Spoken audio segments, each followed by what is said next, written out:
بسم اللہ الرحمن الرحیم الحمدللہ رب العالمین والصلاة والسلام علی اشرف الانبیاء والمرسلین اما بعد فاستعیذ باللہ من الشیطان الرجیم بسم اللہ الرحمن الرحیم السلام علیکم ورحمۃ اللہ وبرکاتہ۔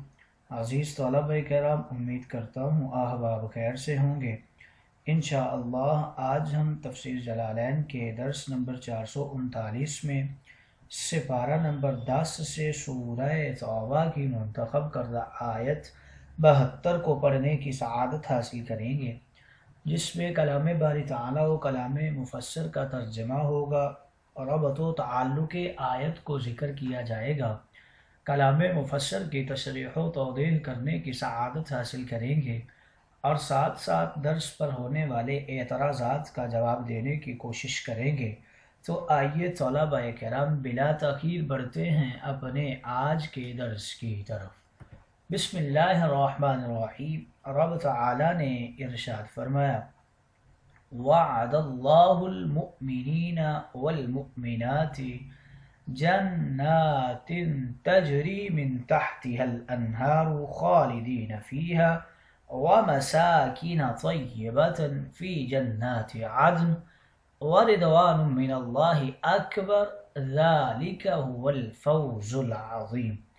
آئیے طلبہ کرام سب سے پہلے اس آیت مقدسہ کا ماقبل آیات کے ساتھ ربط اور تعلق جان لیتے ہیں۔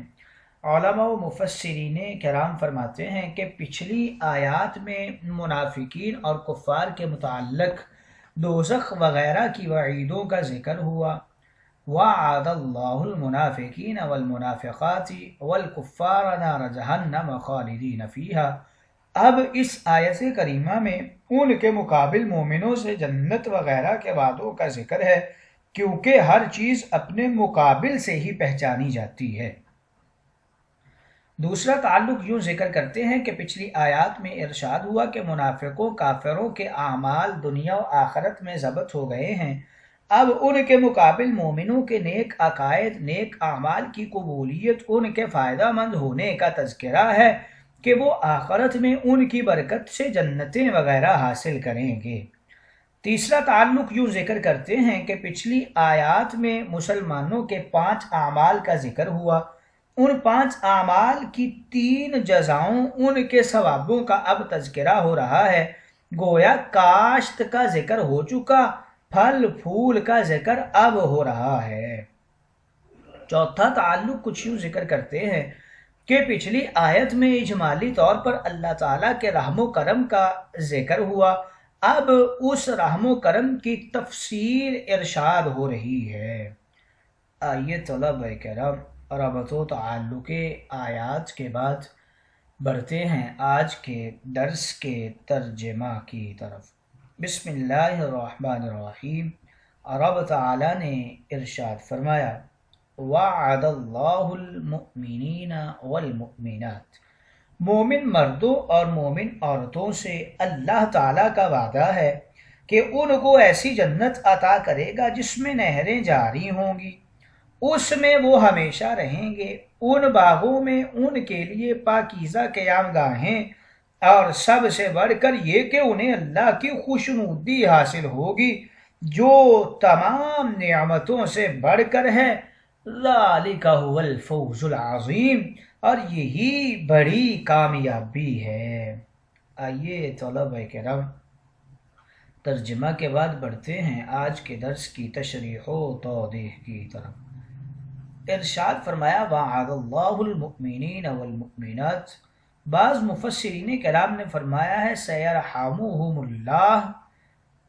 اس آیت میں دنیاوی رحمت و کرم کا ذکر تھا جو متقی مومنین پر ہوتا ہے اور ہوگا، اور اب یہاں وعد اللہ المؤمنین والمؤمنات میں اخروی رحمتوں کا تذکرہ ہے، اس لیے وہاں سیرحمہم ارشاد ہوا سین کے ساتھ، اور یہاں وعد اللہ ارشاد ہوا۔ خیال رہے کہ اللہ تعالیٰ نے حضور علیہ السلام سے یہ سارے وعدے بلا واسطہ کیے کہ رب تعالیٰ نے فرمایا، حضور انور نے سنا، حضور انور کی امت سے حضور کے واسطہ سے کہ یہ جو وعدے جو حضور نے فرما دیا وہ رب کا وعدہ ہو گیا۔ حضور کے یہ وعدے بعضوں سے شخصی ہوئے، جیسے صدیق جنتی ہیں، عمر عثمان علی جنتی ہیں، حسن و حسین جنتی نوجوانوں کے سردار ہیں، اور بعضوں سے یہ وعدے صنفی یا نوعی یا جنسی ہیں۔ یہاں دونوں قسم کے وعدے شامل ہیں۔ مومنین مرد اور مومنین عورتیں مختلف درجات کے ہیں، گناہگار ہیں، نیکوکار ہیں، پرہیزگار ہیں، علماء صالحین اولیاء کاملین۔ جس درجہ کا مومن اسی درجہ کا اس سے وعدہ ہے۔ غرض یہ کہ وعد اللہ المؤمنین، ان دونوں میں بڑی وسعت ہے۔ چونکہ مرد عورت سے افضل ہے، نیز مردوں میں نبی بھی ہیں اور عام و خاص اولیاء بھی۔ عورتیں اس کمال سے خالی ہیں کہ ان میں کوئی نبی نہیں، بہت تھوڑی ولیہ ہیں۔ ان وجوہ سے مومنین پہلے ارشاد ہوا اور مومنات بعد میں۔ وعدہ کے معنی ہے آئندہ نفع کی خبر۔ جنات یہ وعدہ کا دوسرا مفعول ہے اور یہ جنت کی جمع ہے، اور روضہ بستان حائط۔ جنت ان سب معانی میں ذکر ہوتا ہے۔ باغ میں بھی اسے ذکر کیا جاتا ہے، مگر جنت وہ باغ ہے جو 4 دیواروں سے گھرا ہوا ہے، ہر ایک کی اس تک نظر نہ پہنچے، یا گھنا باغ جس کی زمین درختوں سے چھپی ہوئی ہو۔ اور جنہ میں چھپنا کے معنی ہے جیسے مومنین کے طبقے مختلف ہیں، ایسے ہی جنت کے طبقات بھی مختلف ہیں۔ جیسا مومن ہوگا اسی کے لیے ویسی ہی جنت ہوگی۔ آگے رب تعالیٰ نے ارشاد فرمایا تجری من تحتها الانہار، یہ فرمانے عالی جنات کی صفات ہے۔ من کے بعد قصور یا اشجار پوشیدہ ہے۔ انہار اور بہار یعنی نہر اور دریا کا فرق پہلے بیان کیا جا چکا ہے، یعنی ان جنتوں محلوں کے نیچے یا ان کے درختوں کے نیچے نہریں بہتی ہیں، چونکہ وہاں 4 قسم کی نہریں ہوں گی، پانی کی نہریں، دودھ کی نہریں، شراب طہور کی نہریں اور شہد کی نہریں۔ اس لیے انہار جمع فرمایا ہے، یعنی ایسے باغوں کا وعدہ فرمایا جن کے درختوں کے نیچے نہریں رواں ہیں، جن سے ان کا حسن تر و تازگی اور بھی زیادہ ہو جاتا ہے۔ ظاہر یہ ہے کہ ان جنتوں سے اہل جنت کے وہ باغات مراد ہیں جہاں سیر و تفریح کے لیے جایا کریں گے، اگرچہ ان میں ان کے آرام کے لیے بنگلے بھی ہوں گے، رہائشی گھر، اور ان گھروں کے ارد گرد باغ ان کے علاوہ ہوں گے۔ آگے ارشاد فرمایا وَمَسَاكِنَ طَيِّبَةً، یہ عبارت معطوف ہے جنات پر، اور مساکن یہ جمع ہے مسکن کی، اور رہائش کے معنی میں ہے مکان، کوٹھیاں، بنگلے۔ طیبہ یہ بنا ہے طیب سے، اور پاکیزگی کے معنی میں ہے یہ خوشبو، چونکہ وہ مکان گندگی، آلائش، بدبو، پورے کرکٹ سے پاک اور صاف ہوں گے، لہٰذا انہیں طیبہ فرمایا گیا۔ فی جنات عدن عبارت اس میں ثابتہ پوشیدہ کے متعلق ہو کر مساکن کی صفت ہے۔ عدن یہ اس کے لغوی معنی ہے رہنا، قرار پانا۔ عرب کہتے ہیں عدانہ بالمکانی، وہ گھر میں ٹھہرا رہا، اس لیے کان کو معدن کہا جاتا ہے۔ اس میں دات ٹھہری رہتی ہے، یعنی جنتیوں کے رہنے کے مکانات دوسرے باغوں میں ہوں گے جو ہمیشہ قائم رہنے والے، نہ فنا ہونے والے، نہ پرانے، نہ قابل مرمت۔ اس تفسیر سے یہ باغات سارے جنتیوں کے لیے ہیں، مگر دوسری تفسیر یہ ہے کہ عدن جنت کے اعلیٰ طبقے کا نام ہے، کیونکہ دوسری جگہ فرمایا جنات عدن التی وعد الرحمن۔ دیکھیے وہاں اللاتی عدن کی صفت ہے، اگر عدن نام نہ ہوتا بلکہ نکرہ ہوتا تو اس کی صفت اللاتی معرفہ نہ آتی۔ آگے رب تعالیٰ نے ذکر فرمایا رضوان من اللہ اکبر، یہ جنتیوں کی تیسری نعمت کا ذکر ہے جو ان دونوں سے افضل ہے۔ یہ جملہ مستقل ہے، اس میں رضوان مبتدا ہے اور اکبر خبر ہے۔ رضوان کے معنی ہے راضی ہونا، خوش ہونا، اس میں تنوین کمی بیان کرنے کے لیے ہے، یعنی اللہ تعالیٰ کی تھوڑی سی رضامندی بھی ان سب سے بڑی ہے، یہ بھی اہل جنت کو عطا ہوگی۔ حضرت ابو سعید خدری فرماتے ہیں رسول اللہ نے فرمایا رب تعالیٰ اہل جنت سے فرمائے گا اے جنتیوں کیا تم راضی ہو گئے؟ عرض کریں کہ مولا کیوں راضی نہ ہو، تو نے ہم کو وہ نعمتیں دی ہیں جو کسی کو نہیں دی۔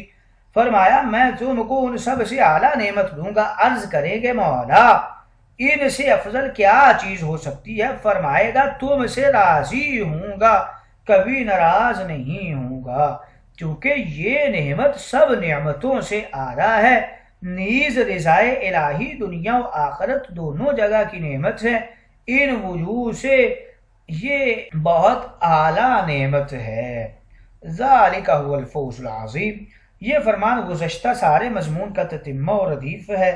ذالک سے اشارہ یا تو گزشتہ ساری نعمتوں کی طرف ہے یا رضائے الہی کی جانب ہے، یعنی ان نعمتوں کا حاصل ہونا بڑی کامیابی ہے جن کے مقابل تمام کامیابیاں ہیچ ہیں۔ آئیے طلبہ کرام خلاصہ تفسیر جان لیتے ہیں۔ اس آیت کریمہ کی تفسیر دو طرح سے مذکور ہے۔ ایک تفسیر کی بنا پر سارے مومنین سے 3 وعدے ہیں، سیر و تفریح کے بعد باغوں کا وعدہ، رہنے سہنے کے مکانات کا وعدہ جو دوسرے قسم کے باغوں میں واقع ہیں، اور رضائے الہی کا وعدہ۔ دوسری تفسیر میں عام مومنوں سے 2 وعدے باغات اور رضائے الہی کے ہیں، خاص مومنین سے جنات عدن کا وعدہ ہے جو جنت کے طبقوں سے افضل اور اشرف ہے۔ اللہ تعالیٰ نے مومن مردوں اور مومن عورتوں سے مطابق ان کے درجات کے بلا واسطہ یا بالواسطہ 3 وعدے فرمائے ہیں۔ ایسے باغات کا جن کے نیچے 4 نہریں دودھ، شراب طہور، پانی، خالص شہد کی رواں دواں ہیں، یہ لوگ اپنے ان باغوں میں سیر و تفریح کیا کریں گے۔ دوسرے ایسے اعلیٰ درجے کے رہائشی کوٹھیوں بنگلوں کا وعدہ ہے جو دوسری قسم کے باغات ہیں جن کے لیے کبھی نہ فنا ہے نہ ان کے لیے خزاں ہے، سدا بہار ہی بہار ہیں۔ تیسرا رب تعالیٰ کا دائمی راضی رہنا ہے، یہ ان دونوں نعمتوں سے بڑی نعمت ہے، یہ چیزیں بڑی ہی کامیابی ہیں۔ رب فرماتا ہے اصحاب الجنت ہم فائزون، مومنوں کو چاہیے کہ اس کامیابی کی کوشش کریں کہ نعمتیں فانی ہیں، یہ نعمتیں ایک نہ ایک دن ختم ہو جائیں گی دنیا کی، لیکن جنت کی نعمتیں ہمیشہ ہمیشہ کے لیے رہیں گی۔